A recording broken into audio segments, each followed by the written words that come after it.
Hi friend, good evening. This is Ravi and you are watching my A to Z study. So friend, आज हम लोग discuss करने वाले हैं बाल विकास एवं शिक्षा शास्त्र के कुछ मोस्ट इंपॉर्टेंट एमसीक्यू जो व्यक्तित्व भिन्नता चैप्टर से लिया हुआ है। दोस्तों, मैं आपके सामने वही एमसीक्यू लाता हूं जो ऑलरेडी प्रीवियस ईयर्स के क्वेश्चन पेपर में आ चुके हैं। उससे आपको ये पता चलेगा कि क्वेश्चंस का लेवल क्या होता है और आपका प्रिपरेशन का लेवल क्या है। दोस्तों, व्यक्तित्व भिन्नता इंडिविजुअल डिफरेंसेस का जो कंटेंट है, जो चैप्टर है, मैं ऑलरेडी समझा चुका हूं। अगर आप उस वीडियो को नहीं देखे हैं तो प्लेलिस्ट में जाके वो वीडियो को पहले देख लीजिए, क्योंकि जब तक आपको कंटेंट आपको नहीं समझ में आएगा, कॉन्सेप्ट आपका क्लियर नहीं रहेगा, तब तक आप एमसीक्यू नहीं कर पाओगे।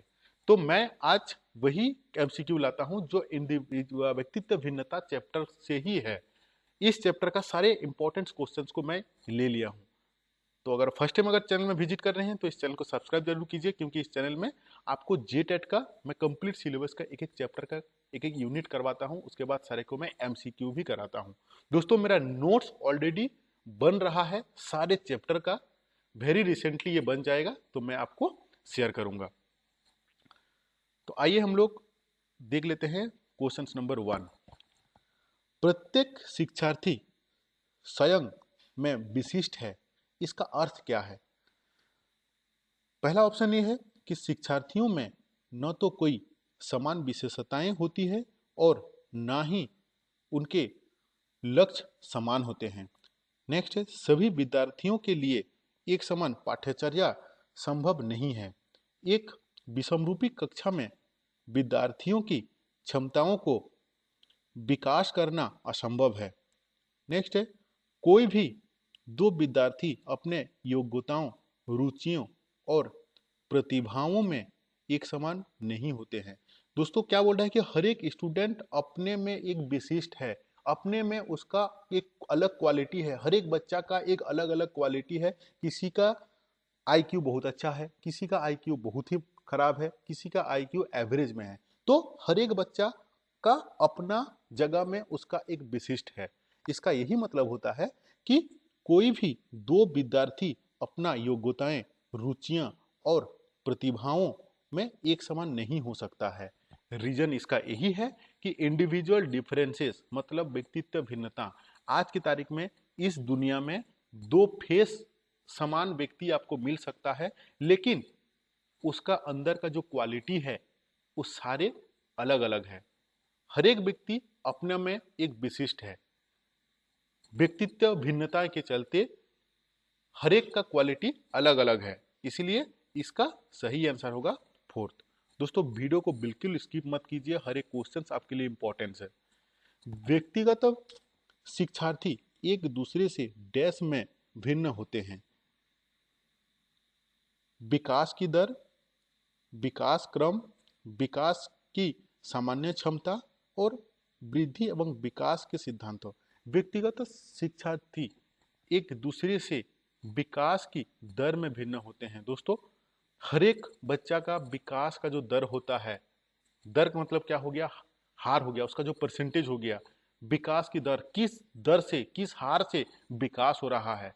तो प्रत्येक स्टूडेंट विकास की दर अलग अलग होता है, इसलिए व्यक्तिगत शिक्षार्थी एक दूसरे से विकास की दर में भिन्न होते हैं। इसका आंसर होगा आपका 1। शिक्षार्थी व्यक्तिगत भिन्नता प्रदर्शन करते हैं, अतः शिक्षक को हर एक बच्चा में व्यक्तित्व भिन्नताएं हैं, इसीलिए हर एक बच्चा को समझने का, अंडरस्टैंडिंग का, ऑब्जर्विंग का जो पावर है वो डिफरेंस रहता है और अलग अलग रहता है। हर एक बच्चा का समझने का जो क्षमता रहता है वो अलग अलग रहता है व्यक्तित्व भिन्नता के चलते। अभी अतः शिक्षक को क्या करना चाहिए? अधिगम की एक समान गति पर बल देना चाहिए, कठोर अनुशासन सुनिश्चित करना चाहिए, परीक्षाओं की संख्या बढ़ा देना चाहिए, सीखने की विधि अनुभवों के को उपलब्ध करना चाहिए। सीखने की जो विधि है, एक क्लासरूम में व्यक्तित्व भिन्नताएं के चलते सारे स्टूडेंट अपने जगह में विशिष्ट है, सारे बच्चे का क्वालिटी अलग अलग होता है। इसीलिए टीचर को सीखने की जो विधि है वो अनुभवों, उनका जो एक्सपीरियंस को उपलब्ध करना चाहिए। इसका आंसर होगा आपका फोर्थ।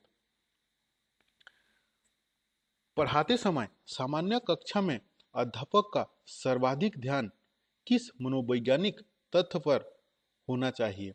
ये भी आपका 2016 में आ चुका है। शिक्षण तकनीकी, शारीरिक क्षमता, व्यक्तित्व भिन्नता और पारिवारिक स्थिति। तो पढ़ाते समय सामान्य कक्षा में अध्यापक का सर्वाधिक ध्यान मनोवैज्ञानिक तथ्य पर क्या होना चाहिए? व्यक्तित्व भिन्नता होना चाहिए। एक क्लासरूम में जब एक टीचर पढ़ाते हैं तो व्यक्तित्व भिन्नता को ध्यान में रहते हुए उनको क्लासरूम को परिचालना करना चाहिए। तो इसका सही आंसर है 3। अपनी कक्षा की व्यक्तित्व भिन्नता से निपटने के लिए शिक्षक को चाहिए, व्यक्तित्व भिन्नता से निपटने के लिए इनको एक टीचर को क्या करना चाहिए? बच्चों को उनके अंकों के आधार पर अलग कर उनको नामित करें, बच्चों से बातचीत करें और उनके दृष्टिकोण को महत्व दें, विद्यार्थियों के लिए कठोर नियमों को लागू करें, शिक्षण और आकलन के समान और मानक तरीके हो।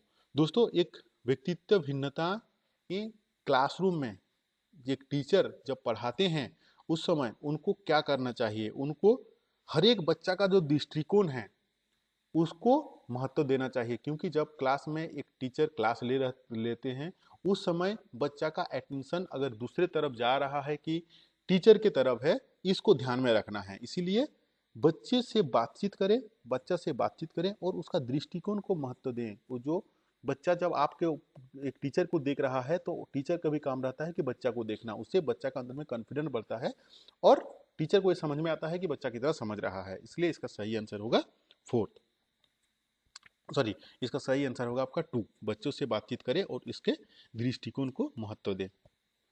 नेक्स्ट क्वेश्चन, बिल्कुल स्किप मत कीजिए वीडियो को, हर एक क्वेश्चन आपके लिए इंपॉर्टेंट है। ये सारे क्वेश्चन ऑलरेडी प्रीवियस एग्जाम में आ चुके हैं।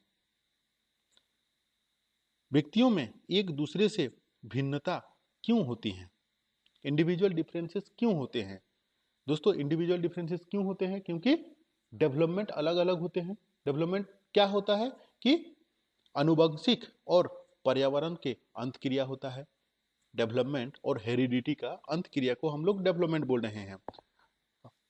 तो इसका ऑप्शन क्या दिया हुआ है? वातावरण के प्रभाव के कारण, जन्मजात विशेषताओं के कारण, अनुवंशक्रम और वातावरण के बीच अन्योन्याक्रिया के कारण, मतलब अंतक्रिया के कारण, प्रत्येक व्यक्ति को उसके माता पिता से जीनों का भिन्न समुच्चय प्राप्त करने का कारण। तो दोस्तों, व्यक्तित्व में एक दूसरे से भिन्न क्यों होते हैं?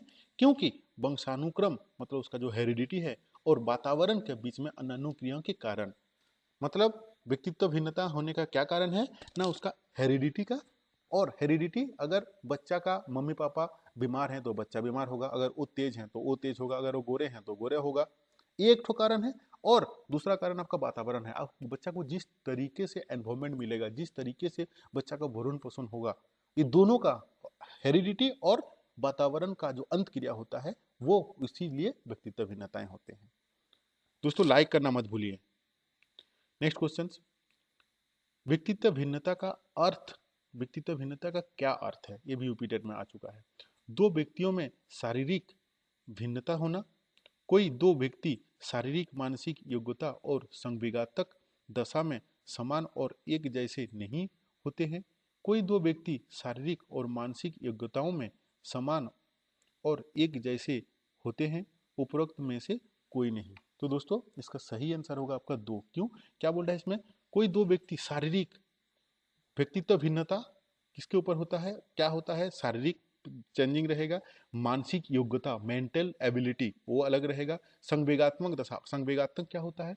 संवेगात्मक मतलब होता है कि बच्चे के अंदर में क्रोध, भय, प्यार, ये सारी चीज का जो दशा होता है वो समान नहीं रहता है।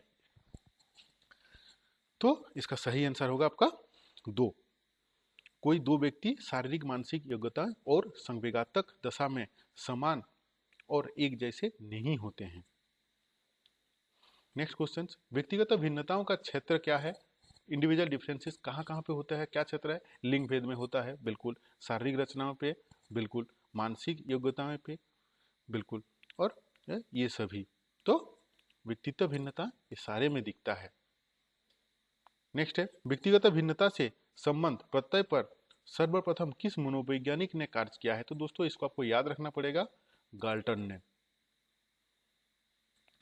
व्यक्तित्व भिन्नता के संदर्भ में कौन सा कथन सत्य नहीं है? दोस्तों आपको ध्यान से क्वेश्चंस को पढ़ना है। बहुत सारे क्वेश्चंस पे नहीं है लिखा रहता है, बहुत सारे क्वेश्चन पे लिखा रहता है। अगर आप हड़बड़ी में समझ नहीं जब पाओगे तो आप सही आंसर चूज नहीं कर पाओगे। इसीलिए इट्स माय रिक्वेस्ट दैट कि आप सही से क्वेश्चंस को पढ़ के समझो पहले, otherwise you will be not able to find the correct statement और आप गलत हो जाओगे। तो व्यक्तित्व भिन्नता के संदर्भ में कौन सा कथन सत्य नहीं है? हमको नहीं है, सत्य नहीं है ये जानना है। कौन सा? ना स्त्रियों की शारीरिक रचना पुरुषों से अलग होती है, बालकों में भी वृद्धि के आकार पर व्यक्तित्व भिन्नता पाए जाते हैं, बुद्धि के आधार पर, बालकों में भी बुद्धि के आधार पर व्यक्तित्व भिन्नता पाई जाती है, मानव के व्यक्तित्व एवं विकास पर उनके परिवार एवं समाज का कोई प्रभाव नहीं पड़ता है, सभी बालकों की अभिवृत्ति एवं रुचियां एक समान नहीं होते हैं। दोस्तों व्यक्तित्व भिन्नता के संदर्भ में कौन सा सत्य नहीं है? तो इसका आंसर के मानव के व्यक्तित्व एवं विकास पर उसके परिवार एवं समाज का कोई प्रभाव नहीं पड़ता है। तो ये गलत स्टेटमेंट है, क्योंकि व्यक्तित्व भिन्नताएं पे विकास पर व्यक्तित्व भिन्नता एवं विकास पर, विकास जो होता है, डेवलपमेंट जो होता है, उसमें परिवार एवं समाज का ही रोल रहता है। समाज और परिवार का ही रोल रहता है विकास के ऊपर में। इसलिए इसका सही आंसर है 3, बिकॉज विकास डिपेंड करता है परिवार और हेरिडिटी दोनों का अंत क्रिया के ऊपर में। निम्नलिखित में से कौन सा कथन सत्य नहीं है? क्या निकालना है? नहीं है ये जानना है। परिपक्वता कुछ बालकों में देर से आती है तो कुछ में जल्दी आ जाती है, ये सही आंसर है। अभी इसका सही नेक्स्ट क्या है? बुद्धि के कारण भी बालक में अंतर होता है, बुद्धि के कारण में बालक में अंतर होता है, जरूर होता है। ये भी स्टेटमेंट ये नहीं है, निकालना है, ये भी करेक्ट है। शारीरिक संरचना के आधार पर भी लड़किए एवं लड़कियां में अंतर पाई जाती है, कार्य करने की कुशलता प्रत्येक व्यक्ति में समान होते हैं। तो ये तीनों स्टेटमेंट सही था, लेकिन नीचे वाला जो स्टेटमेंट है, कार्य करने की कुशलता प्रत्येक व्यक्ति में समान होता है। दोस्तों हर एक व्यक्ति में कार्य करने की कुशलता समान नहीं होता है। क्यों समान नहीं होता है? क्योंकि इंडिविजुअल डिफरेंसेस के चलते हर एक व्यक्ति अपने जगह में वो विशिष्ट है, सबका क्वालिटी अलग अलग रहता है, इसलिए कार्य करने की कुशलता प्रत्येक व्यक्ति का समान नहीं होता है। दोस्तों thank you to watching this video. अगर आप फर्स्ट टाइम चैनल में विजिट कर रहे हैं तो सब्सक्राइब प्लीज कीजिए। Thank you to watching this video.